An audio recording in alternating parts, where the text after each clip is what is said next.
باپ اور بیٹے اور روح القدس کے نام سے آمین۔ خداوند یسوع المسیح میں آپ سب کو شالوم۔ پیارے بھائی اور بہنوں، خدا کون ہے؟ خداوند یسوع مسیح جو خدا کا بیٹا ہے، انسان بنا اس دنیا میں آیا، اس نے اس خدا کے بارے میں ہمیں بتایا ہے۔ اس نے کہا باپ مجھ میں ہے، میں باپ میں ہوں۔ آئیے اسی کے کلام میں ہم سنتے ہیں مسیح یسوع نے بہت خوبصورت تمثیل سنائی، جس کو آپ سب جانتے ہیں، مصرف بیٹے کی تمثیل۔ اس میں ہم کس کے بارے میں سیکھتے ہیں؟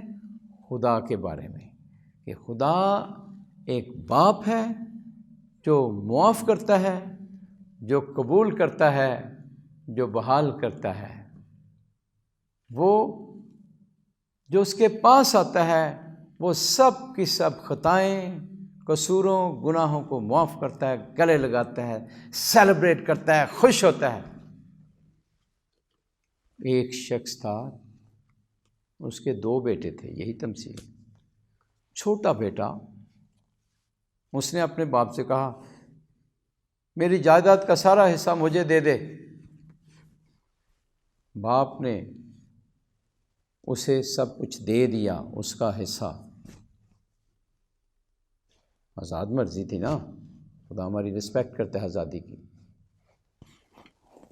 چلا گیا وہ لے کر، چھوٹا بیٹا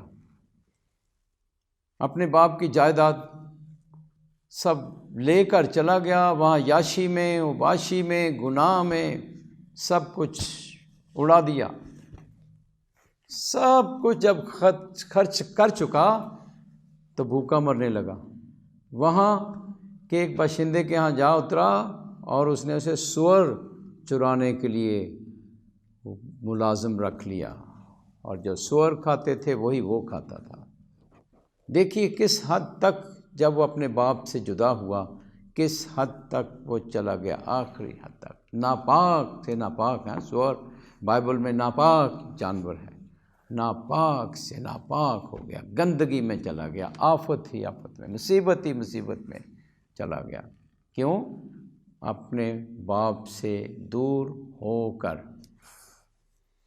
وہاں جب وہ ہوش میں آیا تو اس نے کہا ہو یہاں میں بھوکا مرتا ہوں، میرے باپ کے گھر میں تو ایسا کھانا نوکر بھی نہیں کھاتے ہیں۔ میں اٹھ کر باپ کے پاس جاؤں گا، سے کہوں گا اے باپ، میں نے تیرا اور آسمان کا گناہ کیا ہے، اس لائق نہیں رہا کہ تیرا بیٹا کہلاؤں، مجھے اپنے مزدوروں جیسا رکھ۔ دیکھیں اپنے باپ کی محبت کو محدود کر رہا ہے، اسے پتہ نہیں کہ کیا ہوگا۔ یہ اس کی سوچ تھی کہ چلو میں نوکری سے ہی، لیکن خدا اس سے کہیں بڑھ کر وہ باپ ہے نا۔ جب وہ واپس آتا ہے اس دن سے، جب وہ اپنے باپ سے جدا ہوا، باپ وہیں راستے میں اس کی راہیں دیکھتا ہے، انتظار کرتا ہے، بے چین ہے اپنے بیٹے کے لیے۔ جب اس کے باپ نے دیکھا اسے دور سے، باپ اٹھ کر دوڑنا شروع کر دیا۔ باپ نے دوڑ کر اس بیٹے کو گلے لگایا، چوما۔ جو ہی بیٹے نے کہا ہے باپ میں نے تیری نظر میں گناہ کیا ہے، اس لائق نہیں رہا تیرا بیٹا کہلاؤں، وہ مکمل بھی نہیں کرتا ہے۔ باپ فوراً حکم دیتا ہے اپنے نوکروں کو، اچھی سے اچھی پوشاک نکالو، اس کو پہناؤ، جوتے پہناؤ، انگوٹھی پہناؤ، اور پلے ہوئے بچڑے کو لا کر ذبح کرو کہ ہم کھائیں اور خوشی منائیں۔ یہ ہے ہمارا باپ، یہ ہے خدا، کہ اس کا بیٹا، اس کی مخلوق اس سے دور جب چلی جاتی ہے تو ہمارا انتظار کرتا ہے، منتظر رہتا ہے کب ہم اس کے پاس ہی آئیں۔ یہ اس کی محبت ہے، باپ ہے نا۔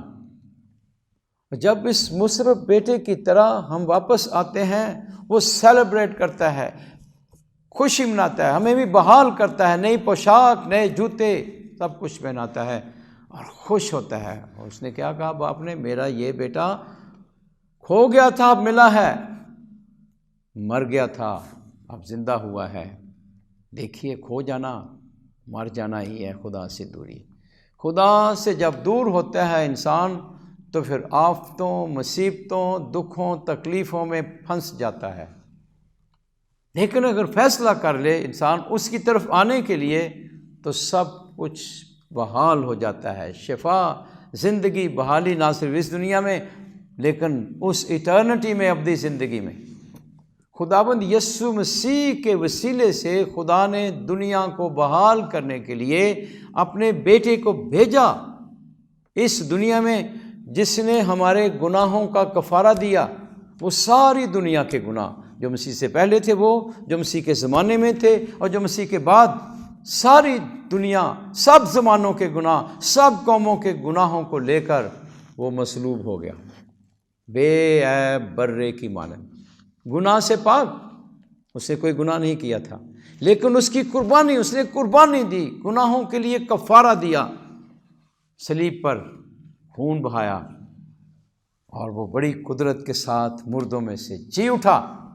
اس پر ایمان لانا، توبہ کرنا، اس پر ایمان لانا، اس کے ذریعے سب کچھ بحال ہے. یسوع مسیح نے کہا میں اس دنیا میں آیا ہوں دنیا کو نجات دینے کے لیے، فتویٰ دینے کے لیے نہیں. تو خداوند یسوع مسیح جو خدا کا بیٹا ہے، راہ اور حق اور زندگی ہے، اس نے کہا کوئی میرے وسیلے کے بغیر باپ کے پاس نہیں آ سکتا. اس پر ایمان لانا، اس کی طرف لوٹنے سے سب کچھ بحالی ہے. جتنا مرضی ہم اپنی کوشش سے کرتے رہیں، جو مرضی کرتے رہیں، جب تک توبہ نہیں کریں گے، واپس نہیں آئیں گے، کچھ بھی بحالی نہیں ہوگی. اس کرونا وائرس کے عالمگیر وبا کی وجہ سے لوگ گھروں میں بند ہیں، لوگوں کی لگتا ہے خوشیاں چھن گئی ہیں، بہت دکھ میں ہیں، بہت مصیبت میں ہیں، بہت بڑی آفت دنیا میں آئی ہوئی ہے، اور لوگ خدا کے خلاف کڑکڑا رہے ہیں، خدا کے خلاف بڑبڑا رہے ہیں کہ یہ خدا نے یہ آفت بھیجی ہے، یا تو کئی لوگ تو کہتے ہیں خدا نے قہر نازل کیا ہے. سنیے، خدا قہر نہیں، یہ خدا نے نہیں بھیجا کرونا وائرس، یہ انسان کے اپنے فیصلے ہیں. جو کچھ ہم بیجیں گے وہی کاٹیں گے. انسان کو خدا نے آزاد مرضی دی ہے، اس کی محبت کو قبول کریں یا ریجیکٹ کریں، وہ محبت ہے، خدا محبت ہے. اور اگر ہم خدا پر الزام لگاتے ہیں لوگ کہ اس نے یہ کیا، نہیں. اس مصرف بیٹے نے جب وہ چلا گیا اپنے باپ سے دور، اور جب دور تھا اس پر آفتیں آئیں، مصیبتیں آئیں، بھوکا مرنے لگا، سب کچھ. جب وہ دور ہوا، کیونکہ اس نے فیصلہ اپنی، جو کچھ اس نے فیصلہ کیا تھا وہ اس کا ذمہ دار تھا. جو کچھ ہم فیصلہ کرتے ہیں وہ اس کے ذمہ دار ہوتے ہیں، اسی کے نتائج ہم ساری زندگی بھگتتے ہیں. اس مصرف بیٹے نے جو فیصلہ کیا اس کا نتیجہ کیا تھا؟ سب کچھ چلا گیا. گناہ کی مزدوری موت ہے. تو خدا سزا نہیں دیتا ہے، انسان خود اپنے آپ کو سزا دیتا ہے. تو یہ ایک بہت ہی بڑی خوبصورت بات ہے کہ ہم اس پینڈیمک میں، اس کرونا وائرس کی آفت میں اپنی زندگی پر غور کریں، کون سی چیزیں سب سے زیادہ ضروری ہیں. انسان کو کیا فائدہ ساری دنیا حاصل کرے اور اپنی جان کا نقصان اٹھائے. جب یہ وائرس نہیں تھی اس وقت کیسے لوگ تیزی دوڑ میں، اپنی خود غرضیوں میں، اور جو اصل زندگی کی حقیقتیں ہیں، جو زندگی کے گریٹ ویلیوز ہیں، جو اہم چیزیں ہیں، ان کو بلا کر اننیسیسری دوسری چیزوں کی شو مارنے کی خاطر لوگ حلال ہو گئے، ذبح ہو گئے، قربان سب کچھ کرتے تھے. تو مسیح نے کہا آدمی کو کیا فائدہ ساری دنیا حاصل کرے، اپنی جان کا نقصان اٹھائے، یا اپنی جان کے بدلے انسان کیا دے گا. تو یہ کرونا وائرس ہمیں ایک اچھا موقع ہے خدا کی طرف آئیں. خدا اس دنیا کو پاک کر رہا ہے، پیوریفائی کر رہا ہے، صاف کر رہا ہے، لیکن فیصلہ ہمارا ہے. دیکھیں وہ جو بڑا بیٹا تھا نا، اس کے دل میں خدا کی محبت، باپ کے لیے بھی محبت نہیں تھی اور اپنے چھوٹے بھائی کے لیے بھی محبت نہیں تھی۔ خدا محبت ہے۔ یہ کرونا وائرس کے دوران ہم خدا کے لیے دلوں کو کھولیں، خدا کی محبت کو قبول کریں اور پھر ایک دوسرے کے لیے بھی دل کھولیں۔ خدا کو پیار کرنا اور اس کے لوگوں کو پیار کرنا، یہ نئی زندگی ہے۔